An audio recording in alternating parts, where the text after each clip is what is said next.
Bro, apa pendapat lo tentang feminisme? Tentang pergerakan para perempuan yang memperjuangkan hak-haknya biar setara sama laki-laki. Gua jawab berdasarkan yang gua lihat di masyarakat ya bro. Gua setuju, kalau ada banyak hak perempuan yang harus lebih diperhatikan lagi, terutama yang hubungannya sama keadilan dan keselamatan. Misal, perempuan-perempuan korban kekerasan, korban pemerkosaan, korban ditinggal cowok-cowok nggak bertanggung jawab. Kita harus bisa bikin sistem yang di masa depan bisa bikin mereka lebih terlindungi. Masa depan mereka lebih terjamin. Pasti kita nggak mau dan nggak terima juga kan kalau para wanita yang penting dalam hidup kita mengalami hal-hal buruk ini. Gua setuju kalau kita harus bisa bikin sistem di mana wanita lebih punya hak menentukan masa depannya. Misal, ada cewek muda 16 tahun yang masih pengen belajar, pengen berkarir, tapi dipaksa nikah muda sama keluarganya. Alasannya, maharnya gede, malah dipakai sama keluarganya. Gua setuju kalau interaksi rumah tangga itu better kalau demokratis, sama-sama punya hak untuk bersuara, sama-sama bisa menunaikan hak kewajibannya sebagai suami dan istri. Istri nggak harus selalu masak dan mengurus rumah tangga kalau punya kerjaan yang lebih penting di luar. Apalagi kalau nafkah sang istri juga dipakai buat keperluan rumah tangga. Suami wajib tahu diri. Yang nggak gue setuju adalah kalau misal harus ada kuota sekian persen di kursi politik khusus buat cewek, atau harus ada sekian cewek di jajaran petinggi perusahaan. Kenapa?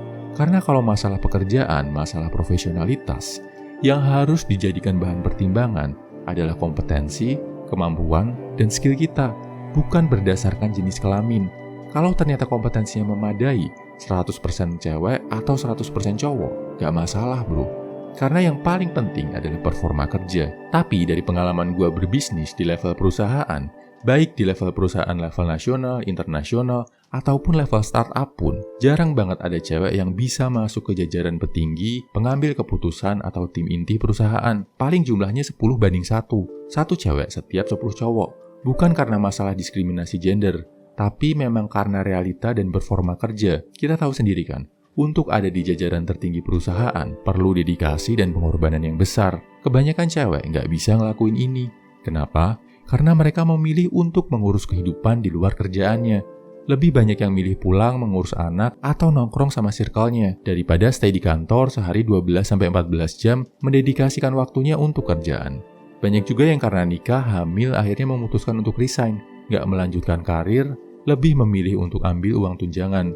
Belum lagi kalau kita ngomongin stabilitas emosi, ketahanan fisik dan mental, kemampuan bekerja di bawah tekanan, dan kemampuan mengambil keputusan dengan logis. Yang ternyata di lapangannya lebih banyak cowok yang kompeten daripada cewek. Jadi, kalau tentang profesionalisme kerja, gue lebih setuju kalau ini murni ditinjau dari kompetensi, bukan dari jenis kelamin. Oh ya, satu lagi, pergerakan feminisme yang niatnya memperjuangkan kesetaraan wanita, kalau dilakukan dengan tulus dan benar, akan bikin hidup makin harmonis, bikin cewek makin sayang sama cowok, dan sebaliknya, cewek dan cowok justru jadi saling respect, saling melindungi.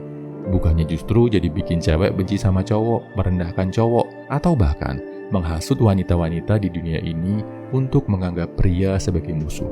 Feminisme bisa jadi senjata bahaya yang merusak peradaban kalau dasarnya kebencian dan keserakahan. Tapi kalau dasarnya keadilan dan kebenaran, pergerakan ini punya potensi bikin dunia bergerak jadi lebih harmonis. Apa pendapat lo tentang feminisme bro?